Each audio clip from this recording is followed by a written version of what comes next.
순종하신 예수님, 도망간 제자들. 마가복음 14장 43절에서 52절 말씀. 예수께서 말씀하실 때 곧 12 중에 하나인 유다가 왔는데 대제사장들과 서기관들과 장로들에게서 파송된 무리가 검과 몽치를 가지고 그와 함께 하였더라. 예수를 파는 자가 이미 그들과 군호를 짜 이르되 내가 입 맞추는 자가 그이니 그를 잡아 단단히 끌어가라 하였는지라. 이에 와서 곧 예수께 나와 랍비여 하고 입을 맞추니 그들이 예수께 손을 대어 잡거늘 곁에 서 있는 자 중에 한 사람이 칼을 빼어 대제사장의 종을 쳐 그 귀를 떨어뜨리니라. 예수께서 무리에게 말씀하여 이르시되 너희가 강도를 잡는 것 같이 검과 몽치를 가지고 나를 잡으러 나왔느냐. 내가 날마다 너희와 함께 성전에 있으면서 가르쳤으되 너희가 나를 잡지 아니하였도다. 그러나 이는 성경을 이루려 함이니라 하시더라. 제자들이 다 예수를 버리고 도망하니라. 한 청년이 벗은 몸으로 배 홑이불을 두르고 예수를 따라가다가 무리에게 잡히매 배 홑이불을 버리고 벗은 몸으로 도망하니라. 경상남도 의령군에는 벚꽃이 피는 구불구불한 길이 있습니다. 자굴산 관광순환도로라고 부르는 이 길은 산을 오르는 도로인데 지그재그로 길이 나 있습니다. 지그재그로 난 길을 운전하다 보면 운전 거리가 더 길어지고 코너 부분도 급격하기 때문에 여간 신경이 쓰이는 것이 아닙니다. 하지만 산을 오르려면 반드시 지그재그로 난 길을 걷거나 운전해야 합니다. 왜냐하면 직선으로 산 꼭대기에 가는 길이 짧아 보이지만 직선 길은 힘들고 장애물도 많기 때문입니다. 그래서 일부러 산을 오르는 길은 대부분 직선이 아니라 지그재그의 구불구불한 길을 만들어서 올라가게 합니다. 하나님의 계획도 때로는 지그재그처럼 보일 수 있습니다. 이랬다 저랬다 하는 것 같지만 사실은 우리가 지쳐 쓰러지지 않고 끝까지 목적지에 도착하도록 하시기 위해서 구불구불하게 만드시기도 하십니다. 그래서 다소 느리고 더 멀게 돌아가는 것 같아도 그러나 하나님의 계획은 언제나 완전합니다. 인류 구원을 위한 하나님의 계획도 복잡하고 더디게 진행되는 것 같지만 그 계획이 가장 완전한 계획입니다. 겟세마네 동산에서 간절하게 기도하신 예수님 앞에 제자였던 가룟 유다가 무리들을 이끌고 찾아왔습니다. 오늘 본문인 마가복음 14장 43절에서 52절에서는 가룟 유다의 입맞춤을 신호로 무리들이 예수님을 체포하는 장면이 기록되어 있습니다. 예수님은 아버지 하나님의 원대로 십자가를 지시기 위해 순순히 체포되셨습니다. 제자들은 예수님이 예고하신 대로 모두 도망가버리고 말았습니다. 혼란스러운 겟세마네 동산의 깊은 밤에 신실하신 주님과 믿을 수 없는 제자들의 모습이 대비되어서 나타납니다. 오늘 본문은 먼저 예수님께서 제자였던 가룟 유다에게 배반을 당하시는 장면이 나옵니다. 유다는 이미 자신이 입 맞추는 자가 잡아야 할 예수라고 무리들과 약속을 한 상태입니다. 44절입니다. 예수를 파는 자가 이미 그들과 군호를 짜 이르되 내가 입 맞추는 자가 그이니 그를 잡아 단단히 끌어가라 하였는지라.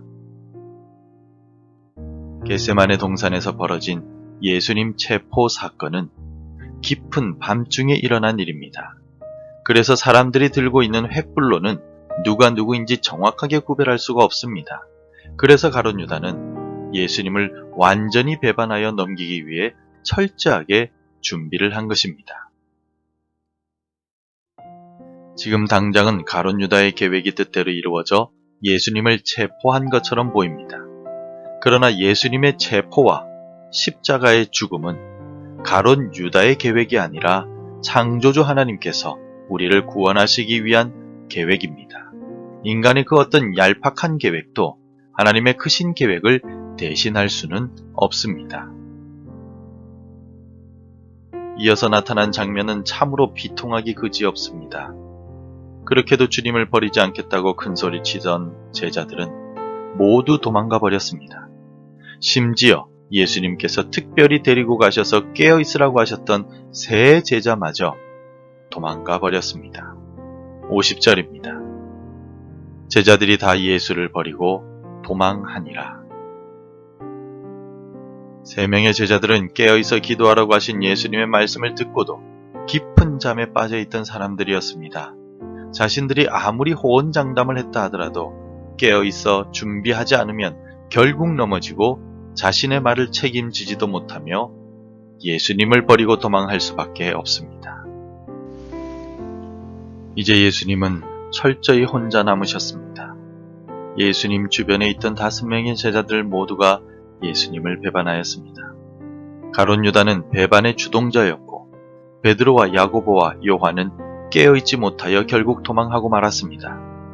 젊은 청년 제자, 아마도 요한 마가였을 이 제자는 벌거벗은 채로 도망하였습니다. 모두가 예수님을 버려두고 자기 목숨을 부지하고자 도망가 버렸습니다. 겟세마네 동산은 예수님께 참으로 가혹한 장소였습니다. 십자가를 지셔야 하는 두려움 앞에서도 자신의 모든 것을 포기하시고 예수님은 아버지 하나님의 뜻대로 되기를 간구하셨습니다. 함께했던 제자들에게 배신당하시고 철저하게 홀로 내버려지신 곳이었습니다. 홀로 되어 체포당하신 예수님의 모습을 통하여 우리는 무엇을 깨닫게 되겠습니까? 첫째로, 하나님의 계획만은 반드시 이루어짐을 깨닫습니다. 하나님은 아담과 하와의 범죄 때부터 인류 구원을 위한 약속과 계획을 주셨습니다. 여자의 후손이 뱀의 머리를 상하게 할 것이라는 약속의 말씀대로 이제 여자의 후손이신 예수님은 십자가를 지시기 위해 악한 무리들에게 체포되셨습니다. 욥은 주께서는 못하실 일이 없사오며 무슨 계획이든지 못 이루실 것이 없는 줄 아오니 라고 고백한 바가 있습니다. 헤롯이 베들레헴에서 탄생하신 예수님을 죽이고자 갖은 수단을 동원하고 2살 이하의 어린아이들까지 학살했지만 그는 하나님의 구원 계획을 막지 못하였습니다. 유대 종교 지도자들이 예수님의 부활을 막고자 무덤 문을 막고 경비병들까지 세웠지만 하나님의 놀라운 구원 계획을 막을 수가 없었습니다.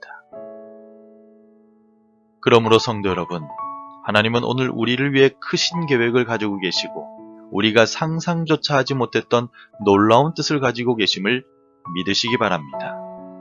그리고 주변 상황이 어떠하든지 누가 무엇이라고 하든지 전능하시고 반드시 계획을 이루시는 하나님을 의지하고 주의 말씀에 순종하여 따라가시기 바랍니다. 주께서 우리를 향한 선하고 아름다운 뜻과 계획을 반드시 이루어 나가실 것입니다. 두 번째로 우리는 하나님의 계획 앞에 겸손해야 함을 깨닫습니다. 우리는 제자들의 실패의 현장을 바라보면서 인간이 얼마나 어리석고 연약한 존재인가를 다시금 깨달아야 합니다. 바로 몇 시간 전에 제자들은 결코 주님을 버리지 않겠습니다라고 말했습니다. 한 치 앞도 내다보지 못하는 어리석은 사람들입니다. 그러나 주님은 제자들의 이야기를 들으시고 모두가 나를 버릴 것이라고 말씀하셨습니다. 예수님께서 공생의 사역을 하시면서 항상 데리고 다니시고 가르쳤던 제자들이었지만 정작 주님이 가장 어려움을 겪는 순간에는 모두 도망가 버렸습니다. 예수님을 철저히 혼자 내버려 두고 말았습니다. 사람이 아무리 계획을 세운다 할지라도 그 계획을 이루시는 분은 하나님이심을 기억해야 합니다. 내가 아무리 철저하게 계획해도 하나님께서 허락하지 않으시면 무너지고 말 것입니다. 따라서 우리는 항상 하나님의 계획 앞에 겸손해야 합니다. 하나님의 계획을 따르지 않고 나의 생각, 나의 계획을 고집한다면 결국 수치를 당하고 말 것입니다. 예수님을 3번이나 부인했던 베드로는 갈릴리 바다에서 예수님이 내가 나를 사랑하느냐라고 3번이나 물었을 때 얼마나 부끄러웠겠습니까? 우리가 재림의 주님을 기쁘게 영접하려면 하나님의 계획에 동참하고 겸손하게 주의 뜻을 따라야 합니다. 오늘도 내 계획을 먼저 포기하고 하나님의 계획을 구하며 겸손히 순종합시다. 성도 여러분, 예수님은 나를 구원하시기 위해 하나님의 크신 계획에 온전히 순종하셨습니다. 비록 그 순종의 길이 철저히 버림받고 고독한 길이었지만 주님은 묵묵히 감내하시며 체포당하셨습니다. 오늘 우리도 예수님을 닮아 하나님의 계획이 반드시 이루어짐을 확신하고 그 계획 앞에 겸손히 순종하며 나아갑시다. 우리에게 좋은 것만을 주시는 하나님께서 반드시 놀라운 계획을 이루시고 우리의 삶에 평안과 기쁨을 충만하게 채워 주실 것입니다. 기도하겠습니다. 겟세마네 동산에서 철저하게 혼자가 되신 예수님. 외롭고 고독한 길이었지만 하나님의 계획을 이루고자 묵묵히 걸어가신 예수님을 생각하며 깊은 감사를 드립니다. 주님의 그 크신 희생과 고통 덕분에 내가 구원을 얻었습니다. 주께서 보여주신 순종의 모습을 잊지 않고 나도 하나님의 말씀과 계획 앞에서 겸손히 엎드리며 순종할 수 있는 믿음을 주옵소서. 예수님의 이름으로 기도드립니다. 아멘. 계속해서 함께 기도해 주시기 바랍니다. 하나님의 뜻에 순종하며 겸손히 기도하게 하소서. 항상 깨어서 주의 말씀에 귀를 기울이고 기도하게 하소서. 남녀 선교회에 복을 주시고 사명 감당하게 하소서. 날마다 주께 더 가까이 나아가는 삶이 되게 하옵소서. 오늘도 말씀대로 살아가며 열매 맺는 하루가 되시기를 축복합니다.